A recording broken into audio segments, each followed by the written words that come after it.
Absolutely. I mean, so for mental health to be mental health and not mental unhealth, we need to look at different different areas of our lives and different parts of our body. And it's you know, the old saying of we are what we eat, it kind of goes a long way. So I like to always tell my patients that there are three things that are necessary, absolutely necessary for us to thrive.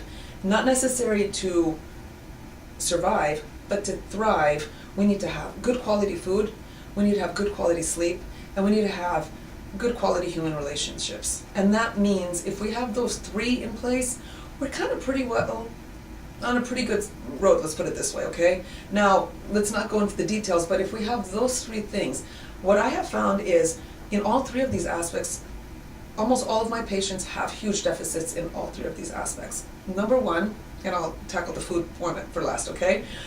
The first one is the attention, the care, the quality time is not really happening.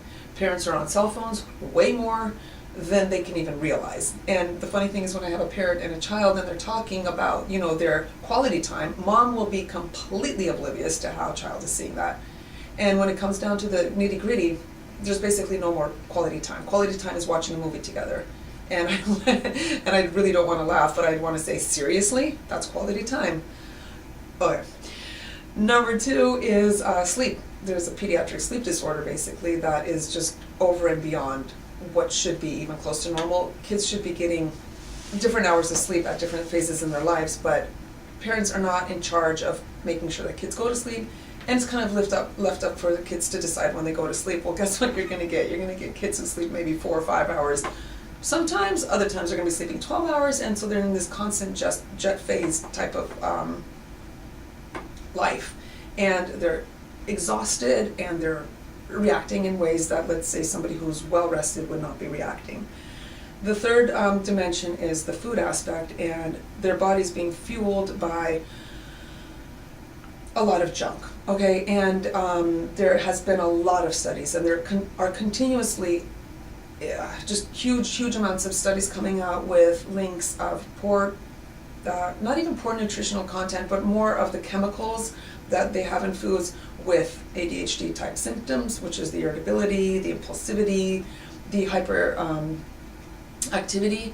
Then we have also with the mood swings, I mean, just kids just having like absolutely no defenses against how to react, you know, to normal situations. Has a lot to do with a lot of things, but it also has to do with the type of food that they're getting. It's getting fast bursts of energy, burning up, and then you're like left to dry out in the cold, okay? And that's what's kind of going on, and it influences also your quality of sleep. It influences how you study, you know, that you're not exactly on task and you're not really paying attention because you don't have the energy. And if you don't have the energy, I don't care how interesting or how well the classroom is set up for you, you're not going to be able to stay on top of it, okay? And yeah, so to make a long story short, it definitely does influence it. And you know, you can go into just mental health on a much deeper level with regards to just the medications that these children are getting and how those are affecting their metabolic state, which is even scarier. But I don't know if you want to go to that. So in your office, are you prescribing people to go out and get fresh vegetables, to go out and, and exercise more? And they don't like it, let me tell you. So here's the deal.